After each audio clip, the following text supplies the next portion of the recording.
Hello viewers, আসসালামু আলাইকুম। Welcome to my channel cooking world of money. নিশ্চয়ই আল্লাহর অশেষ রহমতে সবাই ভালো আছেন। আজ আমি আপনাদের সাথে বিয়েবাড়ির বাবুর্চির স্টাইলে গরুর মাংসের শাহি রেজালার একটা রেসিপি শেয়ার করব। তবে সব বিয়েবাড়ির রান্নার স্বাদ একরকম হয় না, কারণ মশলা ও রান্নার ভিন্নতার জন্য স্বাদটাও ভিন্ন ভিন্ন আসে। তবে আমি যেভাবে রান্না করি সেটাই দেখাচ্ছি।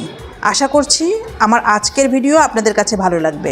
শুরুতেই আমি পেঁয়াজ বেরেস্তা করে নেব। সেজন্য চুলায় একটি প্যান বসিয়ে তাতে দিচ্ছি 1 কাপ পরিমাণ তেল, আর দিচ্ছি 1.5 কাপ পরিমাণ পেঁয়াজ। এবার পেঁয়াজ বেরেস্তার জন্য অপেক্ষা করব। পেঁয়াজ বেরেস্তা করার এই সময়টুকুতে আমি একটা মশলা তৈরি করে নিব। এখানে নিয়েছি 10-12টি আমন্ড বাদাম, 15-20টি কাজু বাদাম, 2 টেবিল চামচ পরিমাণ কিশমিশ, আর নিয়েছি 8টি কাঁচামরিচ। এই সবগুলো একসাথে আমি একটি পেস্ট বানিয়ে নিব। এদিকে পেঁয়াজ বেরেস্তাটা হয়ে গিয়েছে, একটি স্ট্রেনারের সাহায্যে তুলে নিচ্ছি। আর সেই সাথে রেজালা রান্নার পূর্ব প্রস্তুতি শেষ হয়ে গেল। এবার মূল রান্নায় চলে যাব।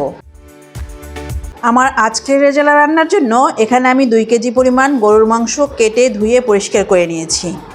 রেজালা তৈরির জন্য মাংসগুলো হাড় চর্বি সহ নিলেই ভালো হয়, আর মাংসগুলো একটু বড় বড় কাট করে নিলে রান্নার পরেও এর টেক্সচারটা ভালো আসে।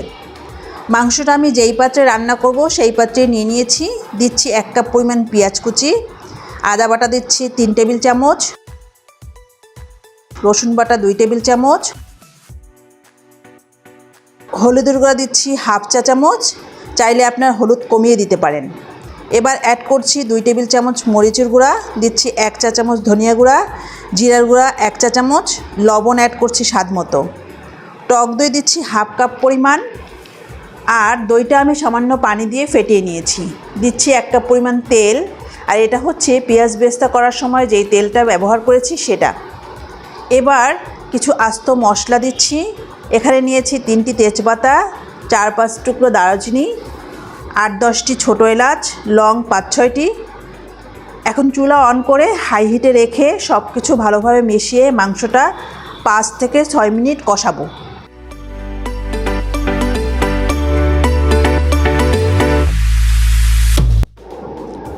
কষানোর এই পর্যায়ে যখন মশলা পুরোপুরি মিশে যাবে আর ফুটে উঠবে, তখন ঢাকনা দিয়ে চুলাটা মিডিয়াম টু লো হিটে রেখে রান্না করব 8 থেকে 10 মিনিট। মাংসটা পুরোপুরি পানি ছেড়ে দিয়েছে, মাঝে আমি নেড়ে দিয়েছিলাম যাতে নিচ থেকে মশলাটা লেগে না যায়।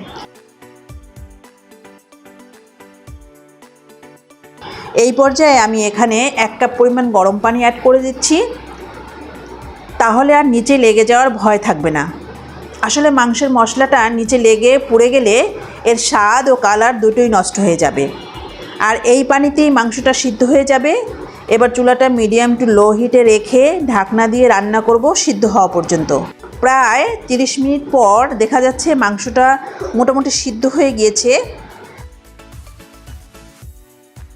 এবার আমি এর সাথে অ্যাড করছি সেই বাদামের মিশ্রণটা।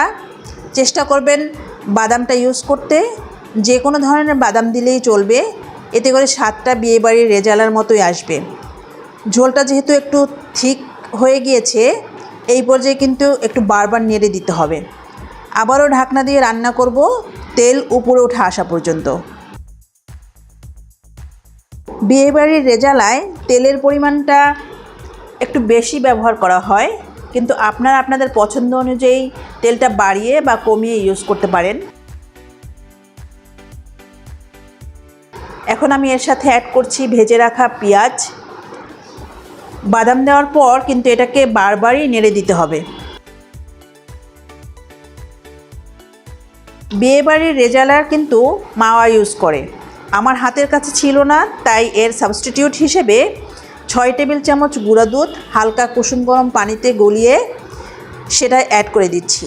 দুধটাকে পুরোপুরি মিশিয়ে নিয়ে ঢাকনা দিয়ে একদম লো হিটে রান্না করব আরও 10 মিনিট। ঝোলটাকে আমি আর বেশি ঘন করব না, এছাড়া ঠান্ডা হলে ঝোলটা আরও ঘন হয়ে যাবে। এবার এর মধ্যে দিয়ে দিচ্ছি 1 চা চামচ পরিমাণ শাহি গরম মশলা। এই গরম মশলার রেসিপিটা আমার চ্যানেলে দেওয়া আছে, লিঙ্কটা ডিসক্রিপশন বক্সে দিয়ে দিয়েছি।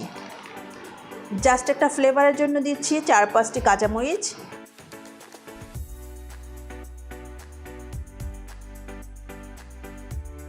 এখন এর সাথে অ্যাড করব 1 চা চামচ পরিমাণ কেওড়া জল। এই কেওড়া জলটা অ্যাড করলে কিন্তু মাংসের একটা শাহি ফ্লেভার চলে আসবে।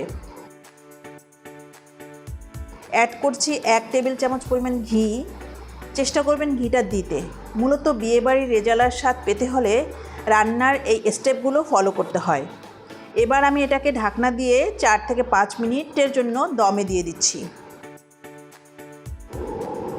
আমার রান্নাটা কিন্তু শেষ। খুব সুন্দর একটা ফ্লেভার আসছে। এখন শুধু গরম গরম পরিবেশনের পালা। বিয়েবাড়ির এই শাহি রেজালা পোলাও কিংবা সাদা ভাতের সাথে কিন্তু অসাধারণ লাগে। যদি ভিডিওটা ভালো লেগে থাকে প্লিজ লাইক ও শেয়ার করবেন, আর কাইন্ডলি আমার চ্যানেলটি সাবস্ক্রাইব করে পাশে থাকবেন সব সময়। দেখা হবে পরের ভিডিওতে ইনশাআল্লাহ। আল্লাহ হাফেজ।